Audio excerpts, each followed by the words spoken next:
Question number 1, खालीलपैकी सांस्कृतिक सिद्धांतामध्ये कोणत्या अर्थतज्ञाचा संबंध नाही? लेविस, मिलर, रिसमन, लिबो. तर सांस्कृतिक सिद्धांतामध्ये लेविस, रिसमन व मिलर यांचा समावेश होतो, तर लिबो यांचा समावेश होत नाही. तर आन्सर येईल लिबो. क्वेश्चन नंबर 2, रचनात्मक सिद्धांताशी कोणत्या व्यक्ती संबंधित आहेत? रचनात्मक सिद्धांत. रेनवॉटर, क्लार्क, लिबो, मिलर. तर रचनात्मक सिद्धांताशी रेनवॉटर, क्लार्क व लिबो या 3 व्यक्ती संबंधित आहेत, तर मिलर ही व्यक्ती सांस्कृतिक सिद्धांताशी संबंधित आहे. तर आन्सर येईल 1, 2, 3. Option number C. तर सांस्कृतिक सिद्धांतामध्ये लेविस, रिसमन व मिलर यांचा समावेश होतो, तर रचनात्मक सिद्धांतामध्ये रेनवॉटर, क्लार्क व लिबो या तिघांचा समावेश होतो.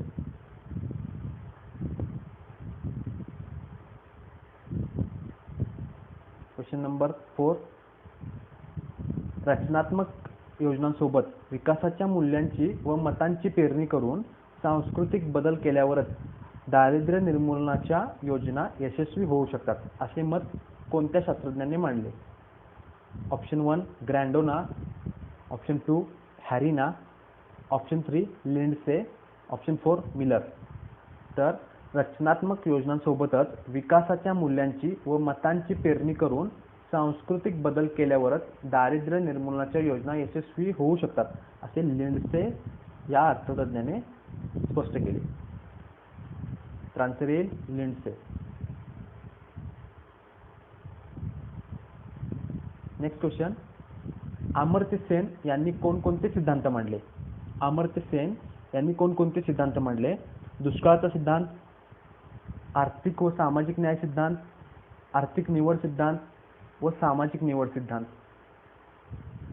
तर अमर्त्य सेन यांनी दुष्काळाचा सिद्धांत मांडला, आर्थिक व सामाजिक न्याय सिद्धांत मांडला, सामाजिक निवड सिद्धांत मांडला, तर आर्थिक निवड सिद्धांत मांडला नाही.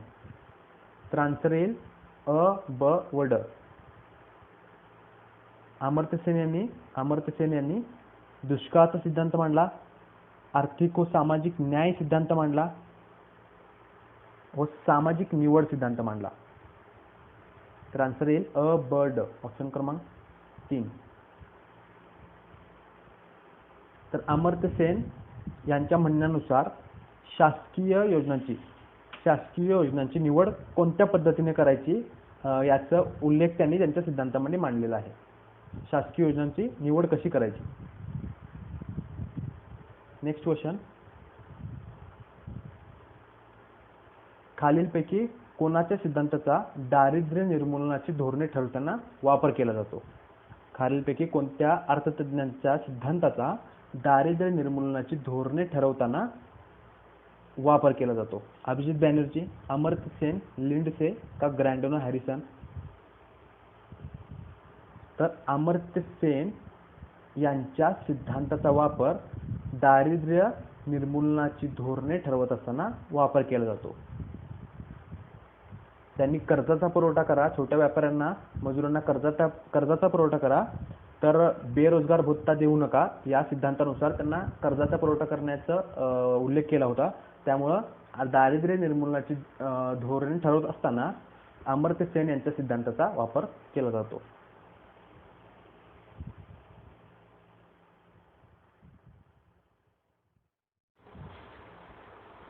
नेक्स्ट क्वेश्चन, दारिद्र्य सापळा ही संकल्पना कोणी मांडली?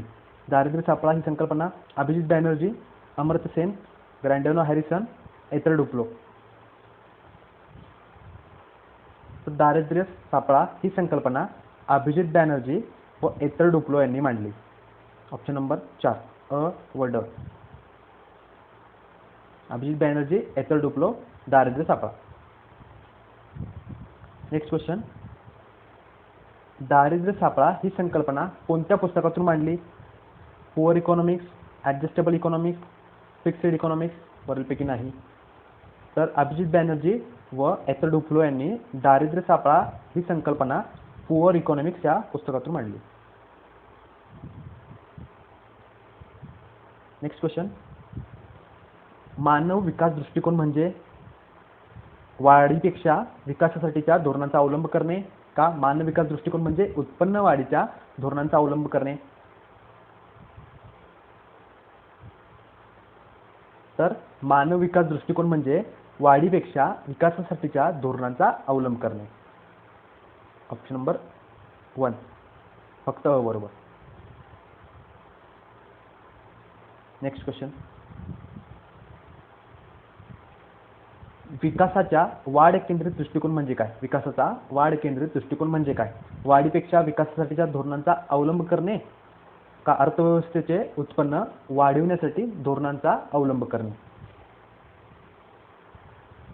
तर विकासाचा वाढ केंद्रित दृष्टिकोन म्हणजे अर्थव्यवस्थेचे उत्पन्न वाढवण्यासाठीच्या धोरणांचा अवलंब करणे. तर आन्सर येईल फक्त ब बरोबर. विकासाचा वाढ केंद्रित दृष्टिकोन म्हणजे अर्थव्यवस्थेचे उत्पन्न वाढवण्यासाठीच्या धोरणांचा अवलंब करणे. Option number 2.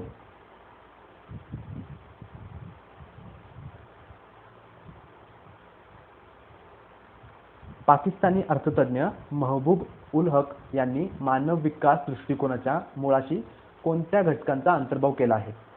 महबूब उल हक यांनी मानव विकास दृष्टिकोनाच्या मुळाशी कोणत्या घटकांचा अंतर्भाव केला आहे? दीर्घ व निरोगी जीवन, ज्ञानाची सुगमता, शिक्षण, चांगले राहणीमान, क्रयशक्ती उत्पन्न व मानवी क्षमता क्रियाशक्ती.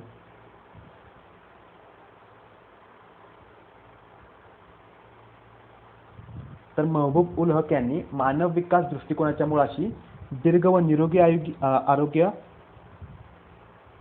ज्ञानाची सुगमता व चांगले राहणीमान यांचा समावेश केला आहे.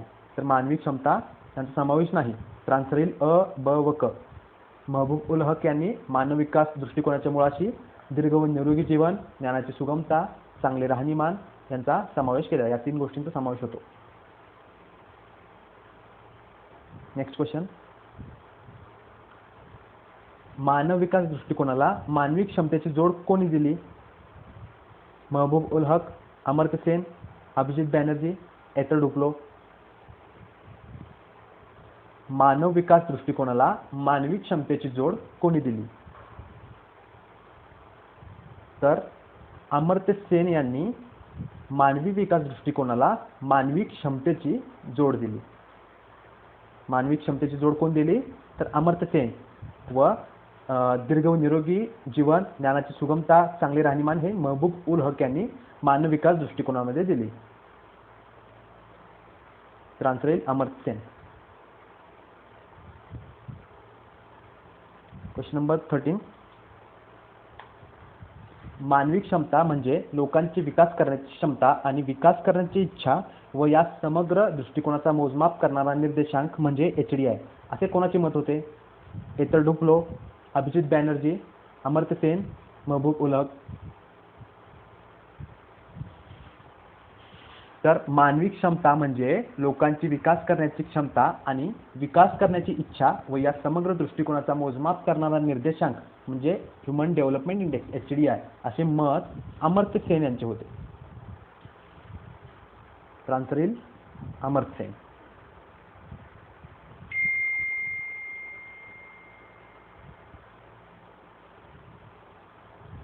नेक्स्ट क्वेश्चन, समावेशक विकास दृष्टिकोन साधण्यासाठी UNDPने विकास केलेल्या निर्देशांकामध्ये खालीलपैकी कोणता निर्देशांक नव्हता? लिंग आधारित विकास निर्देशांक GDI जेंडर डेव्हलपमेंट इंडेक्स, मानव विकास निर्देशांक ह्युमन डेव्हलपमेंट इंडेक्स HDI, असमानता समायोजित मानव विकास निर्देशांक IHDI, लिंग असमानता निर्देशांक GII जेंडर इनइक्वॅलिटी इंडेक्स. तर सर्वसमावेशक विकास दृष्टिकोन साधण्यासाठी UNDPने विकसित केलेल्या निर्देशांकामध्ये खालीलपैकी कोणता निर्देशांक नव्हता?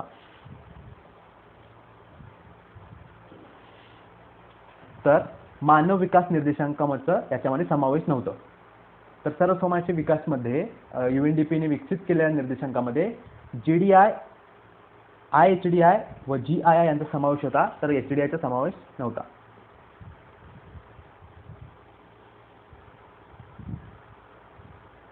क्वेश्चन नंबर 16,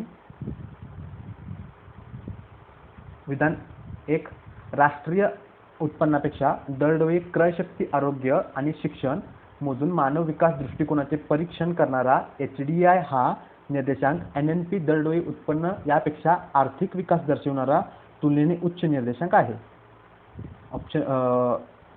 विधान ब, समावेशक विकास दृष्टिकोन दर्शवणारा IHDI, GDI, GII हे निर्देशांक HDI पेक्षा तुलनेने उच्च निर्देशांक आहेत. तर राष्ट्रीय उत्पन्नापेक्षा दरडोई क्रयशक्ती, आरोग्य आणि शिक्षण मोजून मानव विकासाच्या दृष्टिकोनाचे परीक्षण करणारा HDI ह्युमन डेव्हलपमेंट इंडेक्स हा निर्देशांक NNP दरडोई उत्पन्न यापेक्षा आर्थिक विकास दर्शवणारा तुलनेने उच्च निर्देशांक आहे. हे बरोबर आहे. HDI NNP पेक्षा उच्च निर्देशांक आहे. सर्व समावेशक विकास दृष्टिकोन दर्शवणारा IHDI, GDI, GII हे निर्देशांक HDI पेक्षा तुलनेने उच्च निर्देशांक आहेत. तर हे सुद्धा विधान सत्य आहे. तर ऑप्शन नंबर 1 अ व ब दोन्ही बरोबर. HDI हा NNP पेक्षा मोठा आहे व IHDI, GDI, GII हे HDI पेक्षा मोठे आहेत. हे दोन्ही विधाने बरोबर आहेत. नेक्स्ट क्वेश्चन, अल्प उत्पन्नामुळे पुरेसे अन्न न मिळणे, शिक्षण व आरोग्याचा खर्च करण्याइतपत न कमावणे, निवारा, कपडे, प्रवास खर्च करण्याइतपत न कमावणे यांचा उल्लेख कोणत्या अर्थतज्ञांनी केला? अलग व लकडावाला समिती, तेंडुलकर समिती व रंगराजन समिती. कोणत्या समितीने कोणता उल्लेख केला?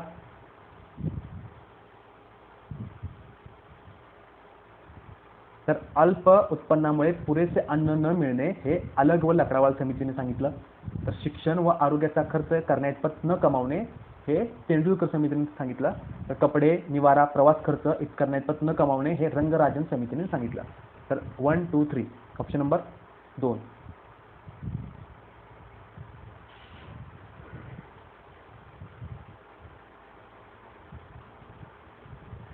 नेक्स्ट क्वेश्चन, खालील विधाने विचारात घ्या. पहिलं विधान, 2006 मध्ये अमेरिका स्थित इफ्री आणि जर्मन स्थित वेलथंगर या संस्थांनी GHI विकसित करून प्रकाशित केला. विधान 2, 2007 मध्ये आयरिश संस्था कन्सर्न वर्ल्ड वाईड देखील यात सहभागी झाली. विधान 3, 2018 मध्ये कन्सर्न वर्ल्ड वाईड यातून बाहेर पडली. विधान 4, 2018 नंतर अहवाल इफ्री आणि वेलथंगर यांनी बनवले आहेत. यांच्यामधला कोणते पर्याय बरोबर तर कोणते चूक? तर 2006 मध्ये अमेरिका स्थित इफ्री आणि जर्मन स्थित वेलथंगर या संस्थांनी GHI विकसित करून प्रकाशित केला.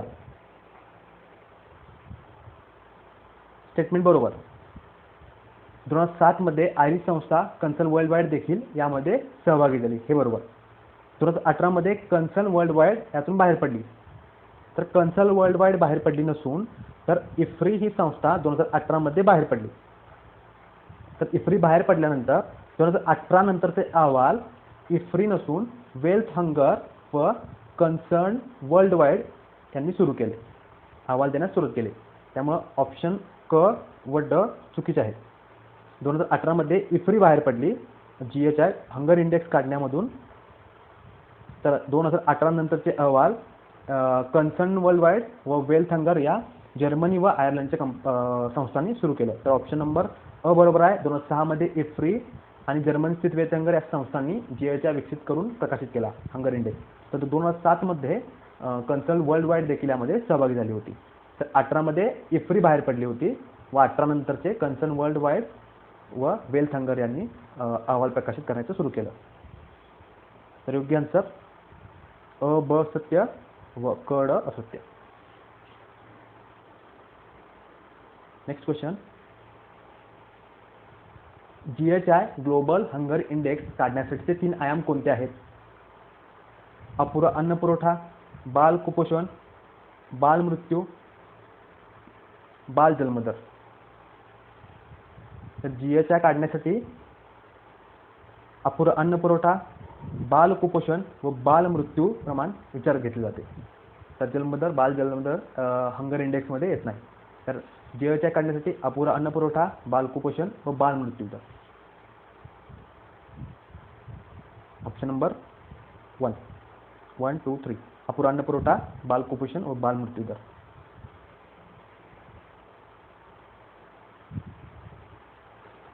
योग्य जोड्या लावा. विधाने अ अपुरा अन्न पुरवठा, ब बाल कुपोषण, क बाल मृत्यू. शुष्क कुपोषण, खुरटे कुपोषण, लोकसंख्येतील कुपोषण, 5 वर्षाखालील बालकांचा मृत्यू. तर अपुरा अन्न पुरवठा, लोकसंख्येतील कुपोषण. तर बाल कुपोषण, शुष्क कुपोषण व खुरटे कुपोषण. बाल मृत्यू, 5 वर्षाखालील बालकांचा मृत्यू. तर अ2, ब1, क3. Option number 1.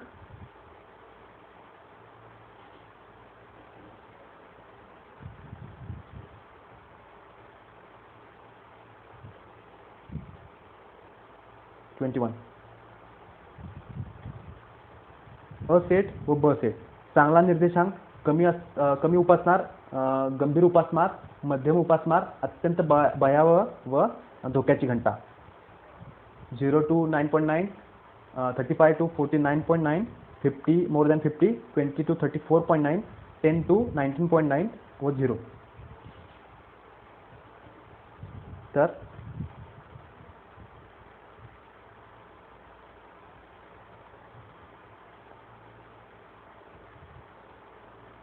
हंगर इंडेक्ससाठी 0 म्हणजे चांगला निर्देशांक, 0 चांगला निर्देशांक, 0 to 9.9 लो कमी, 10 to 19.9 मॉडरेट मध्यम, 20 to 34.9 सिरियस, 35 to 49.9 अलार्मिंग. तर 50 पेक्षा जास्त एक्स्ट्रीमली अलार्मिंग, अत्यंत भयावह धोक्याची घंटा.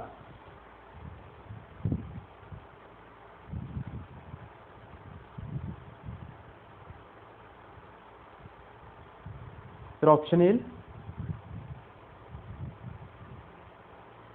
चांगला निर्देशांक 0, कमी उपासमार 0 to 0.9, मध्यम 10 ते 19.9, गंभीर 20 ते 34.9, अत्यंत भयावह 35, नंतर धोक्याची घंटा.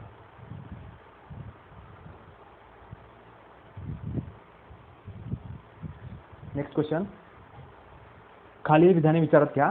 जीएचआय ग्लोबल हंगर इंडेक्स 2018चा अहवाल, फोर्स्ड मायग्रेशन अँड हंगर. ब ग्लोबल हंगर इंडेक्स 2019चा अहवाल, 1 डिकेड टू 0 हंगर. जीएचआय 2020चा अहवाल, challenge of hunger and climate changes. चौथा ग्लोबल हंगर इंडेक्स 2021चा अहवाल, hunger and food system in conflict setting. तर योग्य कोणते, अयोग्य कोणते?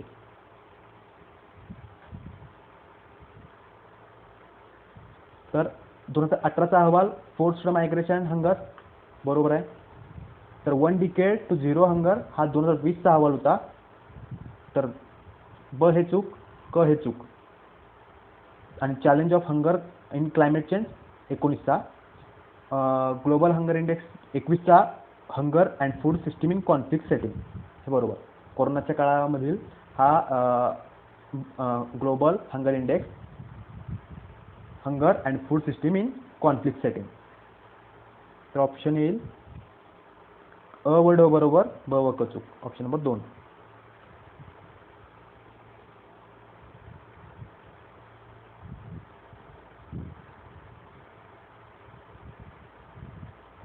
Next question. खालील विधाने विचारात घ्या व अचूक पर्याय निवडा. 2020ला जीएचआय अहवाल, भारत 94व्या क्रमांकावर होता. 2020ला हंगर इंडेक्समध्ये भारत 94व्या क्रमांकाला होता. भारताचा जीएचआय 27.2 होता. 19ला हा 15वा अहवाल होता. 2020 साली जो हंगर इंडेक्स जाहीर झाला तो 15वा अहवाल होता. या अहवालाचे शीर्षक 1 decade to 0 hunger, linking health and sustainable food system होते.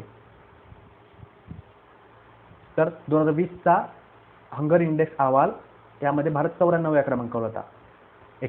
2021ला तो 7व्या क्रमांकानं खाली गेला आहे, 101 क्रमांकाला आलेला आहे.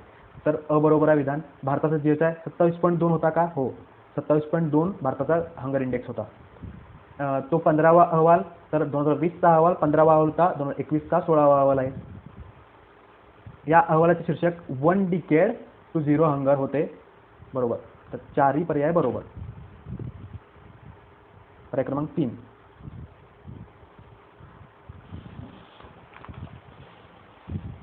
Next question.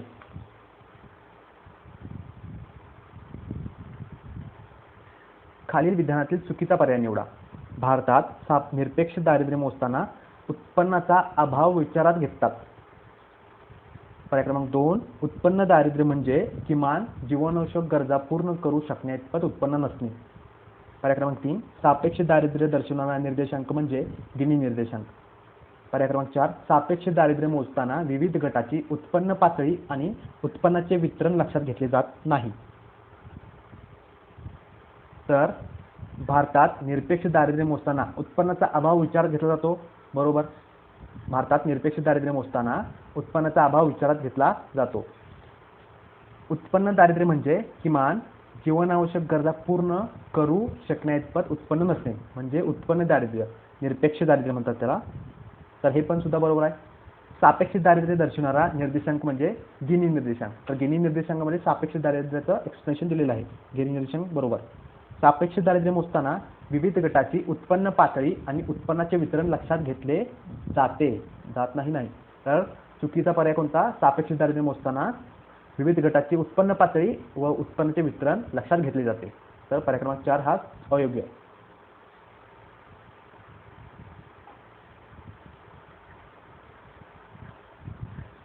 सापेक्ष दारिद्र्य व निरपेक्ष दारिद्र्य. सापेक्ष दारिद्र्य कोण मोजते? लोकसंख्येच्या सरासरी उत्पन्नापेक्षा कमी उत्पन्न असणारे लोक. कोणते लोक खाली येतात दारिद्र्यामध्ये येतात, सापेक्ष दारिद्र्यामध्ये येतात? तर लोकसंख्येच्या सरासरी उत्पन्नापेक्षा कमी उत्पन्न असणारे. एखाद्या प्रदेशामध्ये जे लोक आहेत त्या लोकांचे सरासरी उत्पन्न जर 10,000 इतकं आलं तर 10,000 उत्पन्नापेक्षा खाली ज्या व्यक्तींचं उत्पन्न आहे ते सापेक्ष दारिद्र्य असणारे व्यक्ती. तर निरपेक्ष दारिद्र्य किमान जीवनावश्यक गरजा पूर्ण न करू शकणारे म्हणजे निरपेक्ष दारिद्र्य. सापेक्ष दारिद्र्यामध्ये आर्थिक वाढ झाली तरी बदल करता येत नाही.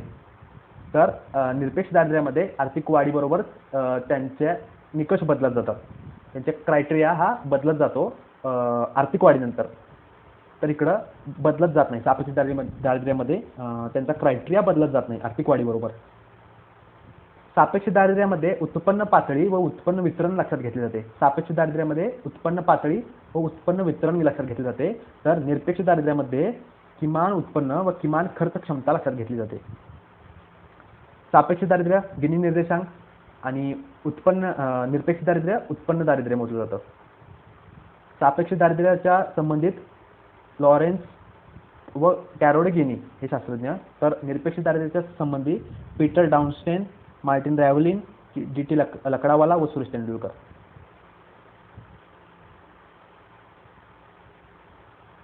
Next question. खालील विधाने विचारात घ्या. उत्पन्न असमानता दूर करणे हे सापेक्ष दारिद्र्य मोजण्याचे उद्दिष्ट असू शकते. ब. दारिद्र्य दूर करणे हे निरपेक्ष दारिद्र्य मोजण्याचे उद्दिष्ट असते. दोन्ही असत्य, दोन्ही सत्य, असत्य, ब असत्य, ब सत्य व असत्य. तर सापेक्ष उत्पन्न असमानता दूर करणे हे सापेक्ष दारिद्र्य मोजण्याचे उद्दिष्ट असू शकते. हो, बरोबर आहे. सापेक्ष दारिद्र्यामध्ये उत्पन्न मोजण्याचे उद्दिष्ट दारिद्र्य मोजण्याचे उद्दिष्ट असू शकते. दारिद्र्य दूर करणे हे निरपेक्ष दारिद्र्याचे उद्दिष्ट असते. तर बरोबर, दोन्ही पर्याय सत्य. Next question.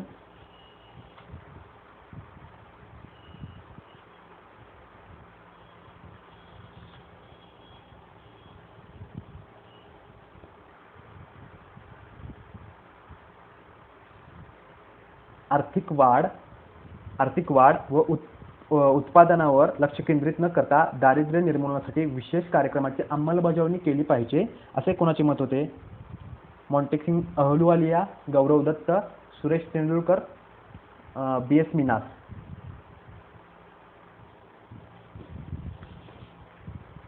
आर्थिक वाढ व उत्पादनावर लक्ष केंद्रित न करता, आर्थिक वाढीवर व उत्पादनावर लक्ष केंद्रित न करता दारिद्र्य निर्मूलनासाठी विशेष कार्यक्रम अंमलबजावणी केली पाहिजे. विशेष कार्यक्रमाची अंमलबजावणी केली पाहिजे. आर्थिक वाढी व उत्पादनावर लक्ष केंद्रित न करता दारिद्र्यावर लक्ष केंद्रित करून विशेष कार्यक्रम घेतले पाहिजे, असे कोणाचे मत होते?